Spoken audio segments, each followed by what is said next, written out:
రకాల నోటీసులు ఇవ్వడం అంటే యావత్తు తెలంగాణ జాతిపిత అయినటువంటి కేసీఆర్ గారి మీద. కేసీఆర్ గారు తెలంగాణకు జాతిపితనా? మీ నాయన జాతిపితనా? 1200 మంది బిడ్డలు మా వాళ్ళు బలిదానం అయితే మీ కుటుంబంలో ఎవరికైనా ఒక రక్తం సుక్క రాలిపడ్డాదమ్మా? తెలంగాణకు జాతిపిత మా జయశంకర్ సార్ జాతిపిత. జయశంకర్ సార్ ఈ తెలంగాణ జాతి రత్నాలైనటువంటి మా కొండా లక్ష్మణ బాపూజీ, మా మారోజు వీరన్న, మా బెల్లి లలితక్క, వీళ్ళు కదా తెలంగాణ ఐకాన్స్. వీళ్ళు ఐకాన్స్ తెలంగాణకి. తెలంగాణ రాష్ట్రానికి 100% జాతిపిత జయశంకర్ సారు. ఆయన జీవితం అంతా త్యాగం చేసినటువంటి వ్యక్తి.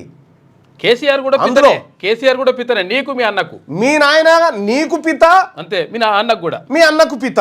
ఓకే, మాకేం పిత? ఈ తెలంగాణ జాతికి మీరెట్లా పితలు అవుతారు? కవిత గారి వ్యాఖ్యల్ని ఖండిస్తున్నాం. ఇది బీసీలను అవమానించే విధంగా, బీసీ నాయకులను, ఈ తెలంగాణ రాష్ట్రం కోసం బీసీల ఎవరైతే జీవితాంతం త్యాగం చేసిరో వాళ్ళని అవమానించే విధంగా కవిత గారి వ్యాఖ్యలు ఉన్నాయి. కవిత గారి వ్యాఖ్యల్ని మేము ఖండిస్తూ ఉన్నాం. బీసీ సమాజం అంతా, బీసీలారా, ఈ ఎక్కడో ఈయనను తీసుకొచ్చి జాతిపిత అనుడేంది, ఫామ్ హౌస్లో బండేట ఆయనను తీసుకొచ్చి మన జాతిపిత జయశంకర్ సార్.